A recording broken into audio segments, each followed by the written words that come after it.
It has often been observed that the war on terror is unwinnable.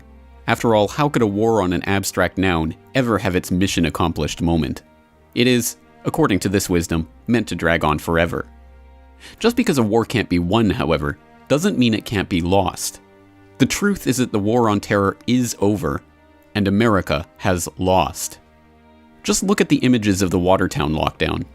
A city under a supposedly voluntary lockdown that was in fact enforced by bands of roving SWAT team members going door to door, forcibly removing people from their own homes at gunpoint. Whatever the use of the word voluntary might mean in this case, I defy anyone to differentiate these images from a martial law scenario. And yet, amazingly, the media does not show us images of enraged Bostonians.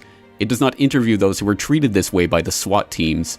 It does not ask those people directly affected what they think or report on dissent. Instead, we are shown images of mindless celebrations, orchestrated to the score of that age-old chant of the mob that has lost all capacity to reason critically. USA! USA! USA! USA!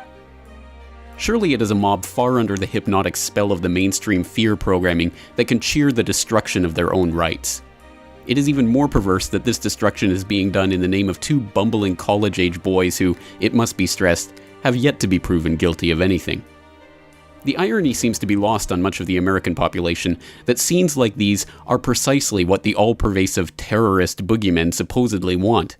A people so enslaved by the fear of their own shadow that the actions of two hapless misfits can cause such chaos and the disruption of so many people's lives. This irony is certainly not lost on a government that has tried its utmost to make people afraid of the so-called terrorist threat over the past decade. If you see something suspicious in the parking lot or in the store, say something immediately. Report suspicious activity to your local police or sheriff. They hate our freedoms, our freedom of religion, our freedom of speech, our freedom to vote and assemble and disagree with each other. If you remain in this immediate vicinity, you will be in violation of the Pennsylvania Crimes Code.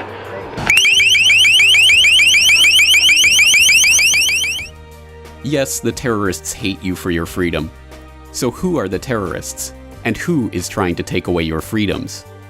If terrorism is the use of violence to further political ends, then the real terrorists, by definition, are the ones who are ramping up the fear after each and every incident in order to shape the public's perception. Has some shadowy group of scary bearded men with turbans really caused the American population to cower in fear at the first sign of a homemade explosive anywhere in the country? Or has the government and their cronies in the media primed the population to be afraid of something that statistically is less likely to kill someone on American soil than a bee sting? In the end, the questions answer themselves. All that is needed is reflection over what we have witnessed play out over the past week. An Orwellian 2 minutes of hate directed not at these boys, about whom almost nothing is known except for their previous contact with the FBI, but at the ghost that has been haunting America's nightmares ever since the Bush administration conjured them into existence. Either you are with us, or you are with the terrorists.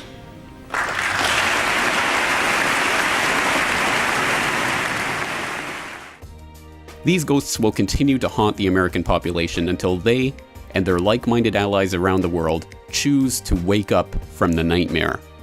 After all, you can't win a fight against a ghost. You can lose one, however. The events of the past week have proven that much. For more news and information, please follow the RSS feeds at corbettreport.com, subscribe to this YouTube channel, or follow us on Twitter @CorbettReport.